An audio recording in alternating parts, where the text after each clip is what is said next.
Hi guys, good afternoon and welcome back to channel. भाई ये चमचमाती गाड़ी जो आप देख रहे हो इसको मैंने 3 साल पहले लिया था और आज की वीडियो स्टार्ट करते ही मैं सबसे पहले आपको बता देता हूं कि आपको ये वीडियो देखनी जरूर चाहिए, क्योंकि अगर आप टाटा की गाड़ियों को पसंद कर रहे हैं या फिर लेना प्लान कर रहे हैं, you should you buy this और not just this car, Tata Punch, Tata Tiago and many more Tata cars like Nexon, Harrier, EV and everything। Tata Tigor का टॉप एंड मॉडल जो आप देख रहे हैं ये मैंने 2022 में लिया था। और जब मैं गाड़ी देख रहा था ना भाई, उस टाइम पे मैं देख रहा था एक कंपनी फिटेड सीएनजी के साथ आने वाली गाड़ी जो मेरे को अच्छा माइलेज दे। और मैं मेरी गाड़ी की रनिंग बहुत ज़्यादा है, क्योंकि वैसे मैं बता ही देता हूँ 3 साल मैंने लिए हुए हैं और इसको लगभग मैंने 1.25 लाख किलोमीटर चला दिया है। तो आप समझ सकते हैं कि 3 साल में जो बंदा 1.25 लाख किलोमीटर चला रहा है उसकी रनिंग कितनी होगी, कितनी ज़्यादा उसके लिए मैटर करती है माइलेज और कितनी ज़्यादा मैटर करती है एक long term no nonsense car. और मैं टाटा पे गया भाई। उस टाइम पे टाटा की इमेज थोड़ी सुधर चुकी थी। मैं ये नहीं बोलूँगा कि पहले वाली इमेज थी कि टाटा इंडिगो आती थी, इंडिगो ये वाली मांजा वगैरह गाड़ियाँ आती थी और वहाँ पे बहुत ज़्यादा लंबी गाड़ियाँ नहीं चलती थी। अब भाई 2022 में मैंने इसको लेने का डिसीजन लिया। भाई 2022 में ये गाड़ी लेने के बाद कैसा रहा मेरा डिसीजन, क्या मैंने अच्छा करा या मैं रिग्रेट करता हूँ इतना साल इतनी ज़्यादा ये गाड़ी चलाने के बाद। तो भाई सबसे पहले मैं आपको वो चीज़ बता देता हूँ, मैंने जब गाड़ियाँ देखनी स्टार्ट करी ना सीएनजी में, तो मैंने एक डिज़ायर देखी थी, एक ये देखी थी और एक hyundai की और आती वो देखी थी। उन तीनों में सबसे बेस्ट डिज़ाइन मेरे को इस गाड़ी का लगा था। ये जो कर्व डिज़ाइन, ये जो कूपे डिज़ाइन आपको इसके अंदर देखने में मेरे को बहुत फैसिनेट करा और मैंने ये ले ली। 1 लाख रुपए सस्ती भी आ रही थी if we compare with the Aura. और बिल्ड क्वालिटी इसकी सबसे ज़्यादा स्ट्रॉन्ग थी। टॉप मॉडल मैंने लिया, इसमें हरमन कार्डन का म्यूजिक। मैं आपको सारी चीज़ें बता रहा हूँ जो मेरे को उस टाइम पे अट्रैक्ट कर रही थी, जैसे कि ये फोल्डेबल ORVMs, अगर मैं गाड़ी को लॉक करता हूँ तो इस तरीके से ये फोल्ड हो जाते हैं, अनलॉक करता हूँ तो अनफोल्ड भी हो जाते हैं इस तरीके से, ठीक है। तो ये सारी चीज़ें वो थी जो मेरे को इसमें मिल रही थी, बाकी गाड़ियों में नहीं मिल रही थी और 1 लाख रुपए सस्ती भी मिल रही थी, ठीक है। तो भाई मैंने ये गाड़ी ले ली एंड ऑफ कोर्स टाटा के लिए जो अपना प्यार है, जो एक फेथ है, वो भी था मेरे मतलब दिमाग में या दिल में, ये लगा लो। तो मैंने ये गाड़ी ले ली। सिर्फ 3 साल हुए हैं और 1 लाख किलोमीटर से ऊपर मैं इस गाड़ी को चला चुका हूँ। तो मैं क्या आपको अभी बता सकता हूँ वो मैं आपको बताता हूँ स्ट्रेट अवे। देखो भाई, गाड़ी मेरी इतनी चलती है तो थोड़े बहुत टच होती है मार्केट में गाड़ी। ये देख रहे हो आप, ये वाला जो इसका पिलर है जो कि पेट्रोल कैप के थोड़ा सा नीचे, यहाँ पे स्क्रैचेज आपको दिखेंगे। यहाँ पे भी कुछ स्क्रैचेज आपको देखने के लिए मिलेंगे। और अगर मैं आ जाऊँ यहाँ पे, ये तो एकदम रिसेंट का इम्पैक्ट हुआ है, ये देख लो।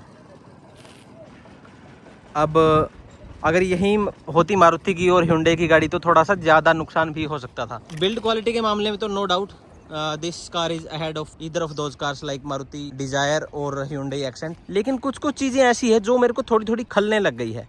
अभी मैं आपको एक रिसेंट की चीज़ बताऊँ ना, तो भाई मैं टाटा की ही एक दूसरी गाड़ी प्लान कर रहा था, वो थी नेक्सॉन CNG। जब ये GST रिडक्शन हुआ ना प्राइसेस के अंदर, तब भाई इस गाड़ी के जो प्राइसेस लगे ना भाई, उसने मेरे को चौंका दिया। कंपनी वालों ने इसके 3.5 से 4 लाख रुपए कोट करे कि हम इसको इतने में ले पाएंगे। मैंने ये गाड़ी ली थी 9 लाख रुपए की। हालांकि अभी GST कट के बाद ये 880 के आसपास आ गई थी, लेकिन फिर भी भाई 3.5-4 लाख रुपए यार, 3 साल में प्राइसेस आधे से भी कम हो गया यार इसका। एक तो रीसेल जो मेन पॉइंट है, मैं इस बात को पूरा इंसिडेंस बताने का जो रीज़न है वो है रीसेल टाटा की if we compare with Maruti और hyundai it is lesser, it is way lesser I would say. दूसरी चीज़ है भाई रस्टिंग भाई 3 साल में कितनी रस्टिंग आ सकती है गाड़ी के अंदर, आप ये देख लो। ये देख रहे हो रस्टिंग, यहाँ पे ये इतना बड़ा पैच है, यहाँ पे भी स्टार्ट हो चुकी है। If I show you here you can see right, ये इतना बड़ा पैच है। इसके साथ शायद यही नहीं, इस गाड़ी को लिए हुए 1-1.5 साल ही हुआ था तब मैंने इसकी रस्टिंग रिपेयर करवाई थी। कहाँ से? इस फ्यूल टैंक के अंदर, यहाँ पे बाहर की तरफ जैसे इस कैप को खोलते हैं ना, अब देखो यहाँ पे अभी मैं गाड़ी वॉश करा के लाऊं, ये पानी दिख रहा है, ये पानी जो नीचे आया है अभी, तो ये पानी बेसिकली यहाँ पे रह जाता है, ठीक है। यहाँ पे रस्टिंग लग गई थी तो वो मैंने ठीक करवाई। उसके अलावा इस वाले पार्ट के अंदर रस्टिंग थी, इसके बिल्कुल जस्ट नीचे, यहाँ पे आप पानी आता देख रहे हो, ये वाली जो पानी की ड्रॉपलेट है, यहीं पे रस्टिंग मैं रिपेयर करवा चुका हूँ। And same is the case on the another side of it, इसको मैं रिपेयर करवा चुका हूँ और दोबारा से यहाँ पे आपको ये रस्टिंग वाले पार्ट देखने के लिए मिलेंगे। ये देख रहे हो थोड़े से पेंट ऊपर की तरफ उठ गया भाई, जैसे कोई वो नहीं हो जाता, हरियाणवी भाषा में कहते गुमड़ा उठ गया, वो चीज़ आपको यहाँ पे देखने के लिए मिल रही है। तो रस्टिंग और रीसेल वाली वो जो चीज़ होती है ना भाई, वो मेरे को बड़ी परेशान कर रही थी, ठीक है, कर रही है इनफैक्ट अभी भी।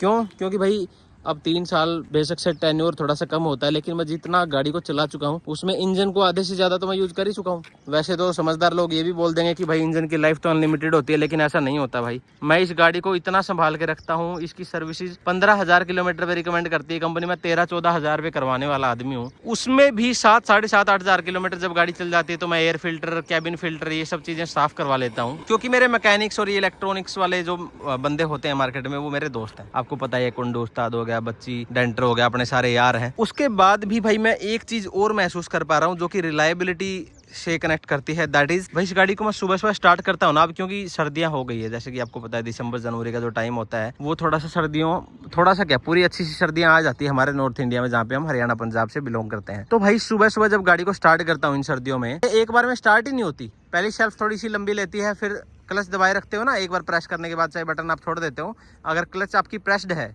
कंटिन्यू तो दोबारा स्टार्ट होती है। तो दूसरी बार में जाके थोड़ा सा मैं एक्सेलरेट करता हूँ, तब जाके झटका लेके स्टार्ट होती है। ऐसा लगता है कि इंजन के ऊपर प्रेशर पड़ गया, बर्डन सा मान गई गाड़ी। तो वो चीज़ मेरे को ऐसा लगता है कि यार मारुति के कंपेयर में मारुति की जो रिलायबल गाड़ी है, भाई मेरे पास मारुति 800 है यार, मैंने 40 साल पुरानी मारुति 800 चला ली, वो भी सही चल रही है। टाटा की कोई मेरे को इतनी पुरानी गाड़ी नहीं दिखती। तो reliability is the third issue. पहली जो मैंने आपको बताई है रस्टिंग, दूसरी अपना रीसेल, तीसरा रिलायबिलिटी। ये जो 2-3 चीज़ें हैं ना, ये मेरे को थोड़ी थोड़ी अखर रही है।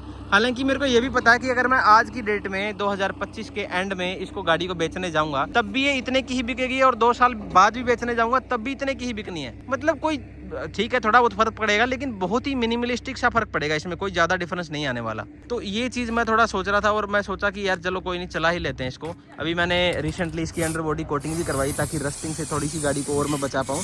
हालांकि मैंने टॉप मॉडल लिया था, क्योंकि मैं बाहर से काम कराना बिल्कुल भी पसंद नहीं करता किसी भी गाड़ी का।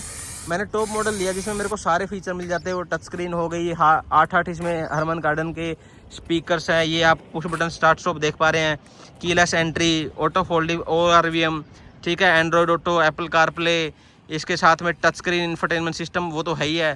पीछे की तरह मैं हाँ कुछ एक चीज़ें ऐसी थी जो मेरे को लगा कि सफिशिएंट नहीं है, वो है उनमें से एक सीट कवर अगर कंपेयर करें मारुति से तो टाटा की सीट्स थोड़ी सी पतली होती हैं।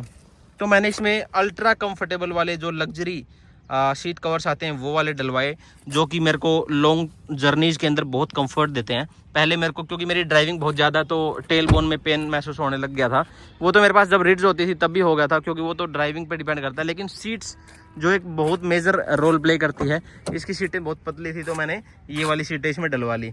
तो उसके बाद मेरे को बहुत कंफर्ट मिला है। तो एक ये वाला फैक्टर भी है। दूसरा एक और जो काम मेरे को करवाना पड़ा, दैट इज़ इसमें लाइट्स का जो थ्रो था, inspired being the top model of the car, यहाँ पे मेरे को प्रोजेक्टर हेडलैम्प्स भी मिले हैं। लेकिन उसके बाद भी भाई इनका थ्रो बहुत सफिशिएंट नहीं था। हाईवेज़ के ऊपर जब हम हाई स्पीड में चलते हैं रात को, तो बिल्कुल भी कॉन्फिडेंस इंस्पायरिंग लाइट नहीं थी। तो मैंने ये GTR के प्रोजेक्टर्स लगवाए थे विद लेज़र। भाई अप्रोक्सीमेट 700-800 मीटर तक ये लाइट मारती है, और लेज़र के साथ आती है, बहुत शानदार लाइट है। तो मैंने ये 2 काम करवाए हैं, एक हो गया अपना लाइट से रिलेटेड, दूसरा सीट से रिलेटेड। और मैंने इसमें कुछ मेजर काम नहीं करवाया। हाँ, टॉप मॉडल लेने के बाद भी इसमें आर्म रेस्ट नहीं आता था। तो आर्म रेस्ट एक ऐसी चीज़ है जो कि इलेक्ट्रॉनिक से रिलेटेड कुछ भी उसमें लेना देना नहीं है। तो एक मैंने ये काम करवाया है, ठीक है। तो मात्र मैंने ये 3 चीज़ें करवाई हैं। सीट कवर्स जो कि वैसे भी आप करवा ही लेते हो, इसमें कोई बड़ी बात नहीं है। आर्म रेस्ट इसमें आया नहीं टॉप मॉडल में। हाँ, पीछे आर्म रेस्ट आया है रेयर सीट्स के लिए, वो बहुत अच्छा है, एक नाइस टच है गाड़ी के अंदर। लेकिन आगे नहीं आया था, तो मैंने वो बाहर से लगवाया, और साथ में फॉग लैंप्स वाली चीज़ मैंने आपको दिखा दी है। इसके अलावा हाँ, 2022 में जब मैंने गाड़ी को लिया था उस टाइम पे ट्विन CNG सिलेंडर्स के साथ नहीं आती थी। तो ये एक ही सिलेंडर आता था जो कि बड़ा सिलेंडर, उसके बाद में 2 ट्रॉली बैग्स और इसके नीचे काफ़ी सारा सामान, शूज़ बॉक्स वगैरह चले जाते हैं, उसमें कोई दिक्कत नहीं है। लेकिन दिक्कत क्या है भाई, दिक्कत है ये जो मैंने आपको 3 दिक्कतें बताई है, रिलायबिलिटी, रीसेल और रस्टिंग। इस चीज़ से मैं थोड़ा सा परेशान हो गया हूँ अभी, जो मेरे दिमाग को थोड़ा सा बैक ऑफ द माइंड परेशान कर रही है। हालांकि यहीं पे अगर मैं मारुति के लिए होती, ऐसा नहीं है कि मैं रिग्रेट कर रहा हूँ बहुत ज़्यादा, हो सकता है मैं आगे भी टाटा की गाड़ी खरीद लूँ, लेकिन मेरे को ये जो 2-3 चीज़ें परेशान कर रही है। अब हो सकता है मैं मारुति गाड़ी खरीदता, कहीं पे छोटी मोटी टच हो जाती, जैसे कि होती रहती है ये गाड़ी भी, पीछे से कोई मार देता है, आगे से कोई इम्पैक्ट नहीं मिलेगा आपको, कोई साइड से मार देता है, कोई पीछे से मार देता है। तो वो चीज़ें हैं। अगर मारुति की गाड़ी होती या hyundai की होती, हो सकता है तो ज़्यादा लॉस हो जाता, हो सकता है ये टो करवानी भी पड़ जाती। तो ये भी एक फैक्टर है जो कि थोड़ा सा इसकी पॉजिटिव साइड में भी जा रहा है। मैं आपको ये वार्न नहीं कर रहा कि मैं टाटा की गाड़ी खरीदने से किसी को मना कर रहा हूँ। मैं अभी भी खुश हूँ, ऐसा नहीं है कि मैं बहुत ज़्यादा परेशानी हो गया हूँ। बस मैं एक आपको अपना ओनरशिप एक्सपीरियंस जो है वो दे रहा हूँ। हो सकता है कि किसी आदमी को इन सब चीज़ों से बहुत ज़्यादा फ़र्क पड़े तो वो थोड़ा सा उसको गाइड हो जाए, वो गाइड उसको मैं अपनी इस वीडियो के थ्रू गाइड कर पाऊँ कि भाई अगर आप इन चीज़ों से बहुत ज़्यादा हर्ट हो सकते हैं तो आप ये गाड़ी मत खरीदो। अगर आप रीसेल की वजह से ज़्यादा परेशान होते हो, या फिर आपको अगर ये रस्टिंग की दिक्कत है, अगर हाईवे पे आप चलते हो मेरी तरह बहुत ज़्यादा लंबा, तो आपको सेफ़ गाड़ी भी चाहिए, ये भी आपको थोड़ा सा ध्यान रखना पड़ेगा। तो ये मैंने कुछ 2-3 चीज़ें आपको ऐसी बताई है जो कि आपको प्रोज एंड कॉन्स की तरह लेनी चाहिए, और आपको इस चीज़ से ये आइडिया मिल जाए कि भाई मेरे को ये वाली चीज़ों को देखते हुए गाड़ी को, टाटा को लेना चाहिए कि नहीं लेना चाहिए। हालांकि डिज़ाइंस में बहुत ज़्यादा इंप्रूवमेंट है टाटा में। पीछे से टाटा कर्व लॉन्च हुई थी, वो बहुत शानदार प्रोडक्ट है। अभी रिसेंटली सिएरा जो है लॉन्च हुई है, वो बहुत अच्छी गाड़ी मेरे को लग रही है, इंस्पाइट ऑफ फ्यू ड्रॉबैक्स कि भाई रस्टिंग आती है टाटा की गाड़ियों में। कुछ भी कर लो भाई, पता नहीं क्या लोहे का गार्डरी लगा देते हैं, मेरे को समझ नहीं आता इतनी रस्टिंग क्यों आती है यार। एक तो मैंने वीडियो देखी, उस बंदे को गाड़ी ली हुए 2-3 महीने हुए थे, उसकी डिक्की में रस्टिंग लग गई यार। कम ऑन टाटा, थोड़ा सा इस चीज़ पे काम करो ना। Why don't you do that. Anyways, ये थी आज की वीडियो। अगर आपको पसंद आई तो प्लीज़ लाइक कर देना, शेयर कर देना, सब्सक्राइब कर देना। मिलते हैं नेक्स्ट वीडियो में ऐसे इंटरेस्टिंग कंटेंट के साथ। तब तक अपना और अपनों का खूब सारा ख्याल रखो, मस्त रहो, बाय बाय।